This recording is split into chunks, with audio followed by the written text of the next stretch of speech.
Hey y'all, it's your girl DJ with Plan for Keeps Dating App, Podcast, and Speed Dating Game Board. Today, I wanted to talk about dating standards. Dating standards today are way more complicated than it's ever been with the rise of technology, the masculine and feminine energy conversation, who's supposed to be the alpha, beta, delta. I know I said the third name wrong. I don't remember. Sigma, something. There's also the bare minimum and high standard debate.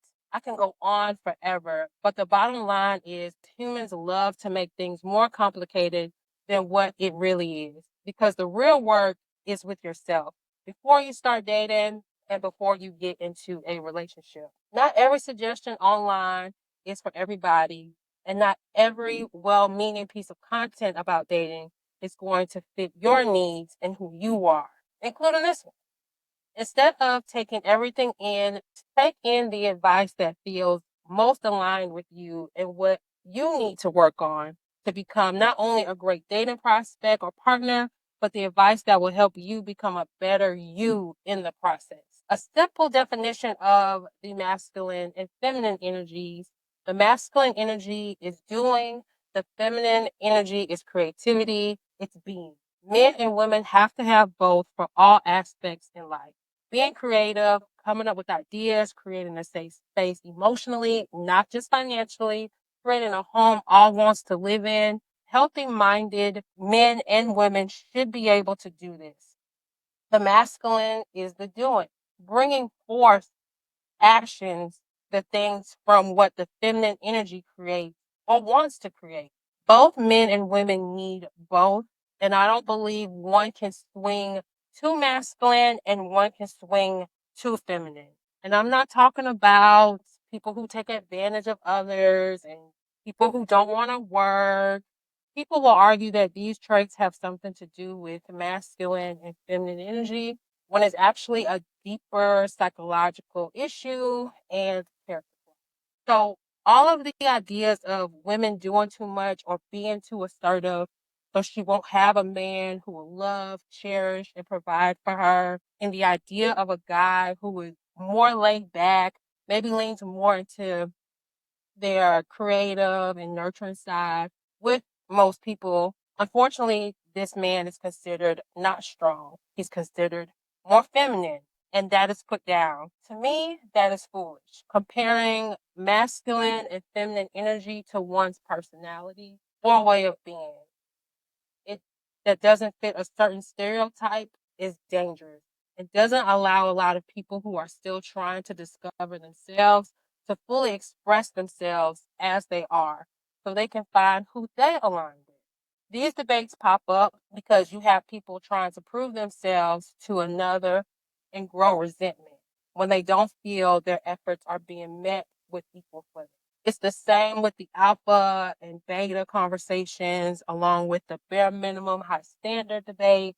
They wouldn't be a thing if a whole bunch of damaged people didn't try to date without doing the work, sitting down with themselves first to decide who am I, what do I want, and how can I have that while being with another person while also meeting their needs. Once you understand who you are, what you want, what you need from another, you can align with like minded people in the dating realm. In dating, if everyone centered themselves and learned to compromise in healthy ways and learn when it's time to get to that stage, these conversations wouldn't be so mainstream. Even with the bare minimum high standards conversation and debate going around, there's so many people still struggling with the idea of centering themselves while dating or in a relationship. Thoughts come to mind of it being selfish, or questions may come up like, how does one do that and still have depth with someone while dating or stick out amongst the others to get in the relationship? But centering yourself helps you maintain your individuality. People thinking codependency builds the best relationship, but it doesn't, especially not in this day and age. Centering yourself also helps you maintain your self worth and mental health. Centering yourself will keep you away from the energy vampires. And if all goes to shit while dating another person and their true colors are revealed, you won't be as hurt because you maintained your self worth and well being by not being sucked into there. The goal is finding a balance between connection and independence. So, how does one center themselves in dating? The first thing is truly understanding that there is a difference between dating and a relationship. Dating is discovery, not only for a long term partner or life partner, but also for yourself. Welcome back to Why You Still Single. Because dating apps are trash. You skipped every compatibility question and matched based on height. Kinda shallow? Maybe. But how can you rate a guy based on other things when you first meet? Let's swap the spinner for a TV. Based on your choices in this show, I have the perfect dating app for you. Attractive? Sure? Self-aware? That's the real flex. Playing for Keeps hosts virtual dating games Fridays and Saturdays at 7 p.m. Eastern Standard Time.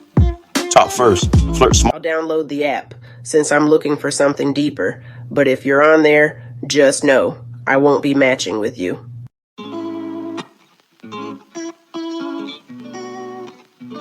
I just realized I did not have my microphone in the beginning of the video. So hopefully I don't sound like a fishbowl or I'm in a fishbowl for the first 5 minutes. If I do apologize. Hopefully you won't notice once post-production is done, but I know you'll see it visually. So I figured, why not bring it up? Anyway, so I want to talk about how you center yourself in dating and also once you get into the relationship phase.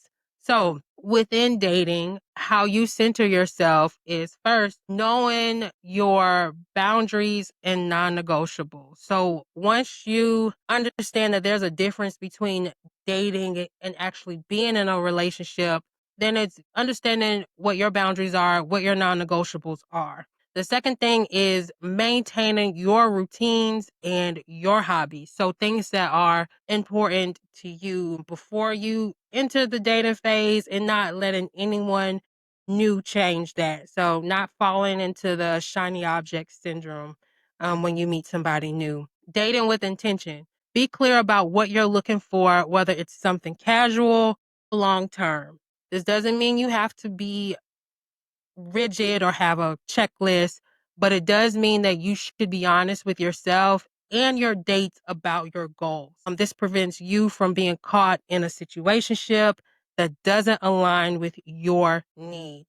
Don't neglect your friends. A new romantic interest can be exciting, but don't let it overshadow the friendships you already have. Make time for your friends as they are vital support and a reminder of who you are outside of a romantic relationship.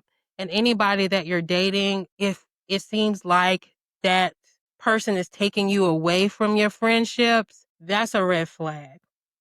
Or if you're the type who needs to slow down because you're the type to get in too deep, too quick, and make things just too deep, too fast, that's a red flag for you to breathe, to pause, right? So those are things in the dating phase that will help you and just not being sucked in so fast, so quick, maintaining yourself so the person can really get to know the real you outside of them and then vice versa. And then you guys can figure out if it's meant to be, and you guys can be in a relationship based on who you truly are and who that person truly is, not two people trying to mesh and be codependent and get into each other's lives too quick. And yeah, you don't want that.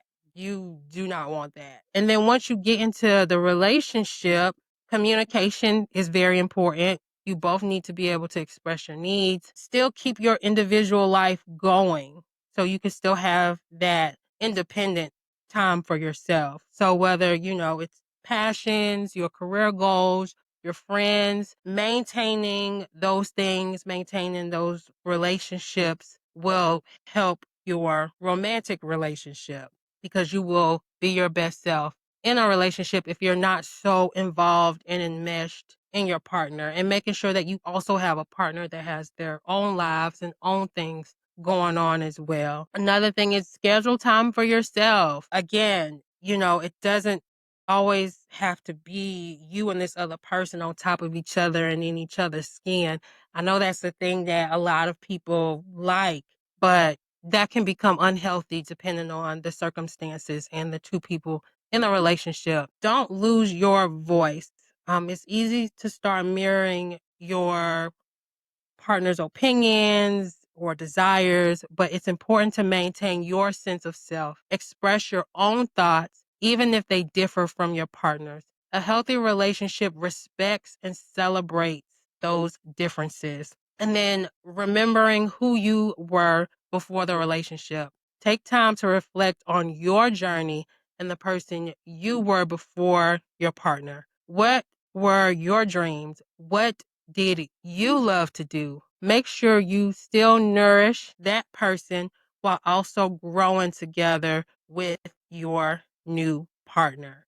So, all in all, this video is about one centering themselves, understanding who they are. So, when they go out and they date, they don't lose themselves and they align with the right person without sacrificing, right? So, keeping those things in mind, doing the shadow work, really digging deep before you start dating or even while you're dating.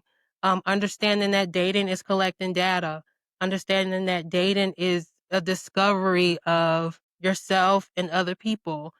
That's what's going to make dating fun, and that's what's going to help you just continue on without building resentment while you try to find the right person if that's what you want for your life. I am hoping that this episode helps somebody. I am always looking for guests, specifically users of the dating app. Would love for you to come on, talk about your dating stories, talk about your experience with the app. You can follow me on Instagram or shoot me an email letting me know you would like to come on. I want to thank all of the listeners for tuning in, and until next time.